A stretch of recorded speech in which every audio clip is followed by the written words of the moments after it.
Euclid विभाजन प्रमेय का प्रयोग करके दर्शाइए किसी धनात्मक पूर्णांक का वर्ग किसी पूर्णांक m के लिए 3m या 3m+1 के रूप का होता है।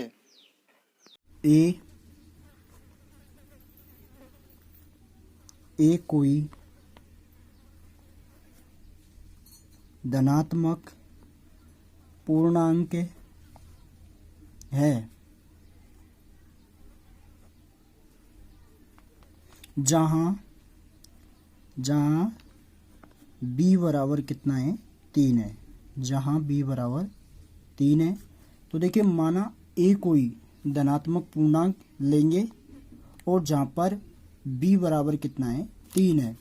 तो देखिए यूक्लिड विभाजन से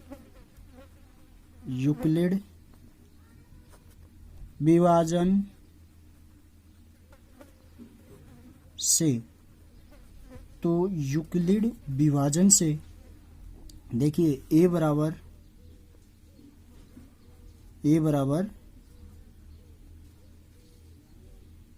3q प्लस r। तो a बराबर 3q, देखो b का मान कितना है 3, b का मान 3 है और q प्लस r। तो देखिए r के जो संभावित मान होंगे तो 0 से बड़ा और 0 के बराबर और क्या b से छोटा होना चाहिए। तो r का जो भी मान होता है मतलब शेषफल जो होता है वो b से एक कम होता है। तो यहाँ पर b कितना है 3 है ना, यहाँ पर भी 3 है। तो देखिए यहाँ हम r की जो मान लिखेंगे, जो भी संभावित मान आएंगे वो क्या आएंगे, तो यहाँ लिखेंगे r के संभावित मान 0, 1, 2, ठीक है 0, 1, 2। मैंने अभी बोला था कि b से एक कम होना चाहिए, तो b यहाँ 3 है तो एक कम 2 तक होनी चाहिए। कहाँ तक होनी चाहिए 2 तक। अब देखिए आगे, अब इसमें r बराबर 1 रखते हैं, यहाँ r की वैल्यू रखते जाते हैं और देखते हैं क्या क्या प्राप्त होता है। तो देखिए r बराबर 0 रखने पर तो देखिए r बराबर 0 रखते हैं। तो देखिए r बराबर 0 रखा तो देखिए a बराबर 3q प्लस 0, a बराबर 3q प्लस 0। अब इसका हमें वर्ग करना है। तो देखिए यहाँ पर वर्ग करने पर तो देखिए a स्क्वायर माइनस 3q का क्या करेंगे वर्ग कर दिया। अब देखो यहाँ a स्क्वायर बराबर, देखिए यहाँ बराबर लगाएंगे तो यहाँ बराबर कितना हो जाएगा 9q स्क्वायर, कितना हो गया 9q स्क्वायर बन जाएगा। अब देखिए आगे 9q स्क्वायर बन गया। अब यहाँ हम 9q स्क्वायर को क्या लिखते हैं, 9 को तो लिखेंगे 3 गुणा 3, ठीक है, और q स्क्वायर को q स्क्वायर लिखेंगे। अब देखिए यहाँ 9 को लिख दिया हमने 3 गुणा 3 और बाद में क्या आ रहा है q स्क्वायर, तो बाद में लिख दिया q स्क्वायर। अब देखिए इस 3 को तो हम रहने देंगे क्योंकि हमें 3 की ज़रूरत है, तो 3 को यहाँ लिख देते हैं नीचे। और इस जो 3 q स्क्वायर है इसको हम m मान लेते हैं। क्या मान लेते हैं m जो कि क्या है यहाँ एक पूर्णांक है। क्या है पूर्णांक संख्या मान लेते हैं m का मतलब यहाँ पर पूर्णांक है। तो देखिए m बराबर क्या हो जाएगा 3q स्क्वायर, m बराबर 3q स्क्वायर हो गया। तो देखिए अब अगला हम r बराबर रखने जा रहे हैं। अब r बराबर देखिए यहाँ पर r बराबर 1 रखने पर तो देखिए r बराबर 1 रखते हैं। तो देखिए यहाँ पर a बराबर 3q प्लस 1। फिर इसके बाद हम क्या करेंगे, इसका वर्ग करेंगे। क्या करेंगे, वर्ग करेंगे। तो वर्ग करने पर तो वर्ग करते हैं। तो देखिए इसका वर्ग करते हैं हम, तो यहाँ पर a स्क्वायर बराबर 3q प्लस 1 का होल स्क्वायर, क्योंकि ये जो वर्ग करना है हमें दोनों पक्षों में करना है। कहाँ करना? दो। देखिए ए स्क्वायर बराबर, इसका मूल स्क्वायर खोल लेते हैं, तो 3a का स्क्वायर होगा 9q स्क्वायर प्लस 1 का square plus 2ab 2 into a का मान 3q और b का मान 1। तो यहाँ देखिए ए स्क्वायर क्या आएगा? ए स्क्वायर बराबर, देखो इधर ए स्क्वायर बराबर 9q स्क्वायर प्लस 1 प्लस यहाँ बन गया 6q। कितना बन गया? 6q। अब देखिए 1 को हम बाद में लिख लेते हैं और 6q को पहले आगे लिख लेते हैं। तो ए स्क्वायर बराबर 9q square plus 6q plus 1। ठीक है, इसको बाद में लिख लिया। देखो यहाँ से 6q को आगे और 1 को पीछे, 1 को कहाँ लिख लिया? पीछे लिख लिया। अब देखिए अब क्या करना है, अगले स्टेप में ये करना है कि यहाँ से एक तो q कॉमन आ जाएगा इन दोनों में से और एक 3 कॉमन आ जाए, तो हमें 3 कॉमन लेना है क्योंकि हमें 3 चाहिए। तो यहाँ से हम 3 कॉमन लेंगे, तो यहाँ रहेगा 3q स्क्वायर प्लस 2q और कोष्टक बंद प्लस 1, कोष्टक बंद प्लस 1। अब देखिए ए स्क्वायर बराबर 3, इस जो ये पूरा कोष्टक में जो भी मान है इस पूरे को हम m मान लेंगे। क्या मान लेंगे? m। तो हमने इस पूरे को क्या मान लिया? m। और कोष्टक से बाहर प्लस में क्या है? 1 प्लस 1। तो यहाँ कोष्टक में लिखेंगे चूंकि 3q square plus 2q, 3q square plus 2q बराबर m। इसको हमने क्या मान लिया? m मान लिया, बराबर m मान लिया। अब देखिए आगे, अब हम r बराबर 2 रखने जा रहे हैं। r बराबर 2 रखने पर, r बराबर 2 रखने पर तो a बराबर 3q प्लस 2, इसका फिर हम क्या करेंगे? वर्ग करेंगे। तो ए स्क्वायर बराबर 3q प्लस 2 का स्क्वायर, यहाँ मैं कोष्टक में लिख देता हूँ। देखिए वर्ग करने पर, तो वर्ग करते दोनों पक्षों का वर्ग किया। आगे देखिए अब इसका होल स्क्वायर खोल लेते हैं। ए स्क्वायर बराबर 3q का स्क्वायर करेंगे तो 9q square, 9q square plus 2 का वर्ग प्लस 2 का वर्ग प्लस इसके बाद 2 इंटू 3q प्लस 2। आगे देखिए ए स्क्वायर बराबर, तो देखिए यहाँ पर 9q square plus 4 plus 12q। देखिए क्या करते हैं, 12q को आगे लेते हैं, 4 को पीछे लिख लेते हैं।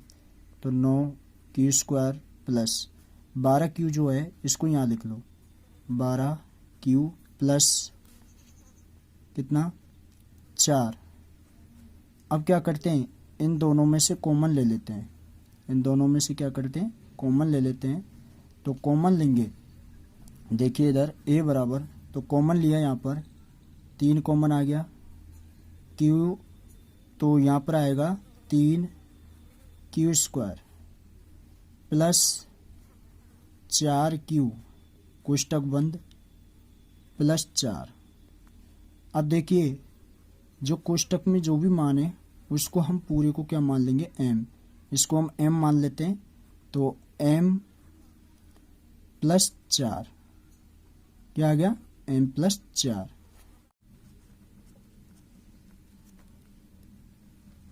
धनात्मक पूर्णांक का वर्ग 3m, 3m+1 के रूप का होता है। ठीक है। क्वेश्चन नंबर 5 है कि यूक्लिड विभाजन प्रमेयिका का प्रयोग करके दर्शाइए कि किसी धनात्मक पूर्णांक का घन 9m, 9m+1 या 9m+8 के रूप का होता है। माना कि ए कोई धनात्मक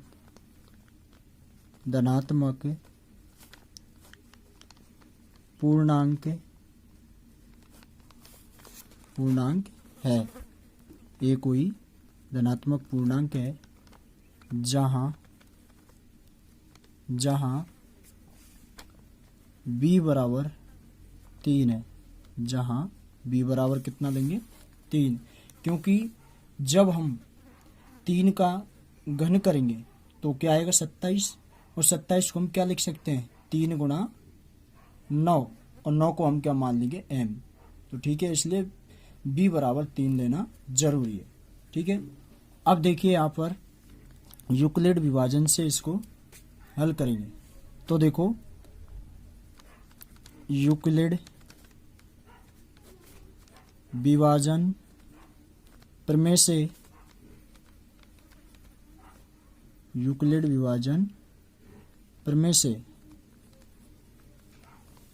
विभाजन प्रमेय क्या है? a बराबर BQ प्लस R, यही है ना।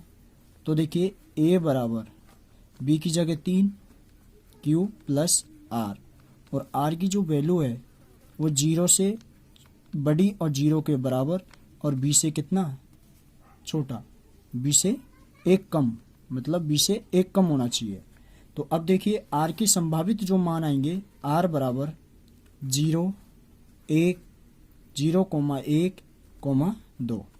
अब हम क्या करते हैं कि यहाँ हम R का मान रखना स्टार्ट कर देते हैं। इसमें R की वैल्यू रखना स्टार्ट कर देते हैं। तो देखिए सबसे पहले हम R बराबर 0 रखने पर, तो देखिए R बराबर 0 रखते हैं। कितना रखते हैं? 0। तो A बराबर 3Q प्लस 0। अब क्या करते हैं? इसका घन करने पर क्या करते हैं? घन करने पर।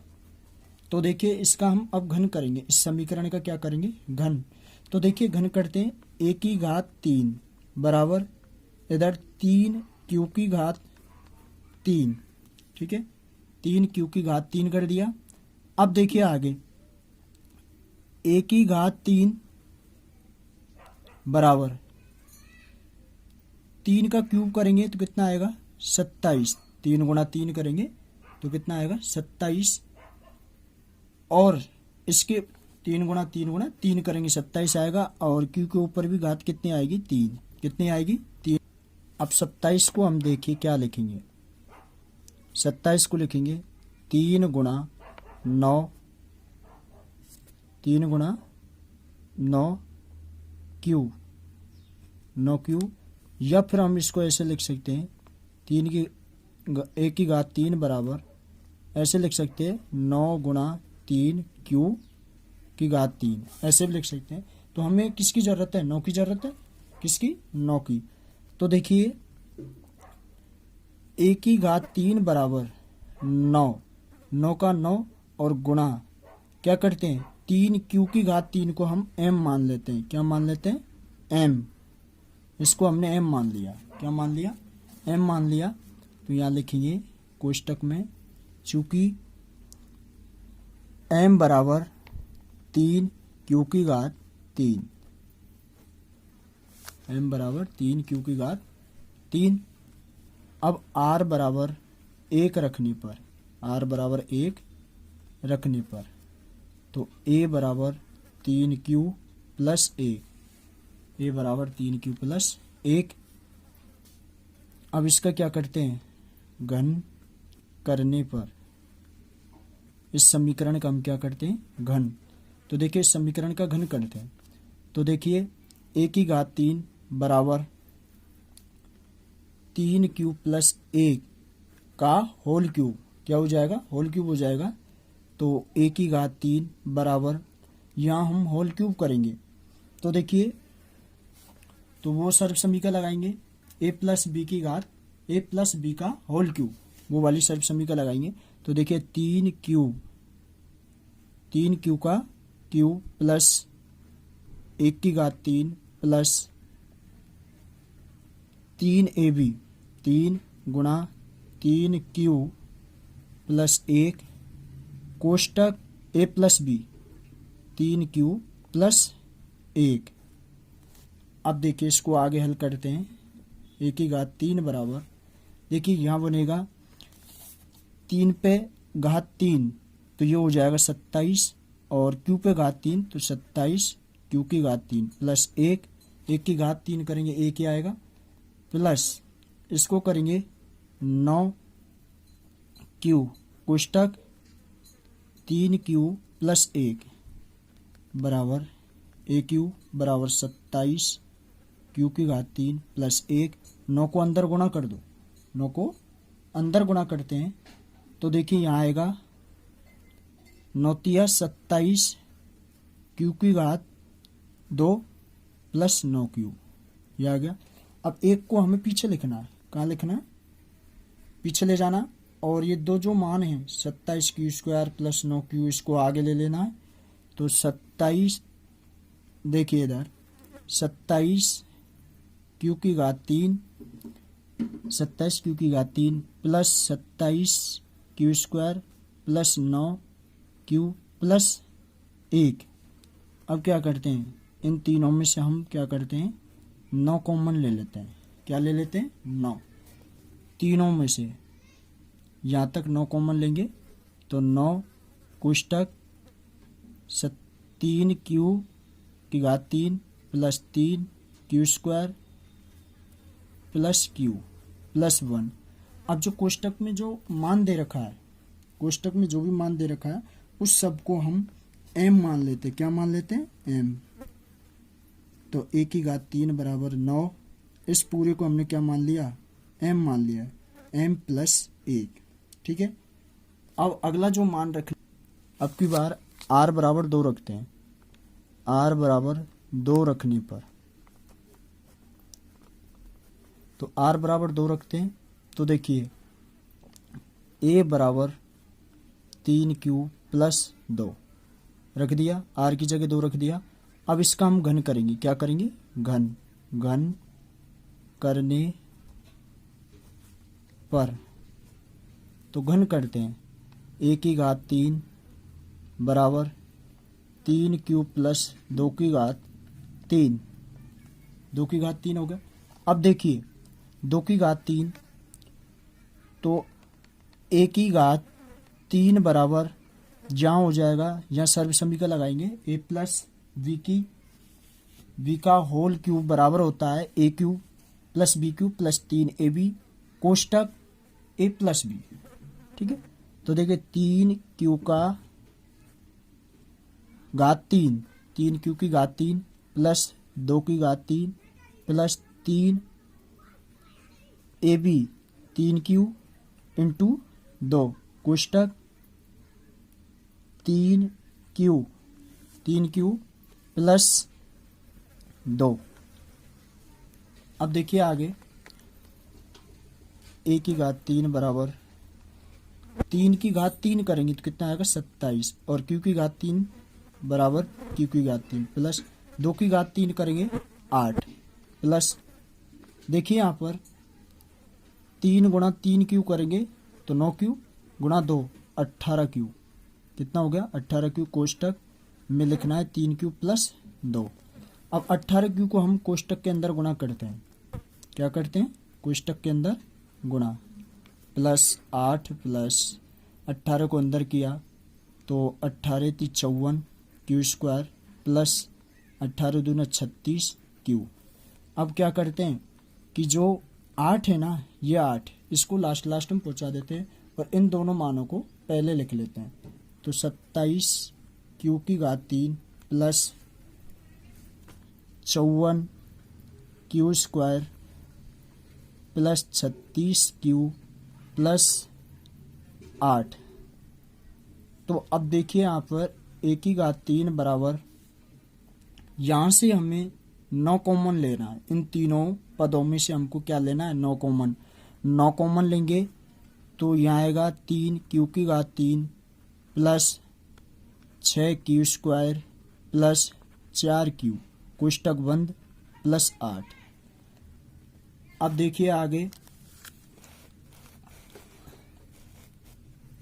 अब यहाँ से ए की घात 3 बराबर, इस जो कोष्टक में जो भी मान आ रहा है उसको हम पूरे को m मान लेते हैं। पूरे कोष्टक को क्या मान लेते हैं? m। तो 9 इसको हमने m मान लिया प्लस 8। यहाँ लिखेंगे चूंकि 9m जो कि m है वो m बराबर कितना? 3 क्यू की घात 3 प्लस 6 क्यू स्क्वायर और प्लस 4 क्यू, इसको हमने पूरे को क्या मान लिया? m। अब देखिए आगे, अतः लिखेंगे। अतः किसी धनात्मक पूर्णांक का घन, किसी धनात्मक पूर्णांक का घन 9m comma 9m plus 1 comma 9m plus 8 के रूप का होता है, के रूप का होता है।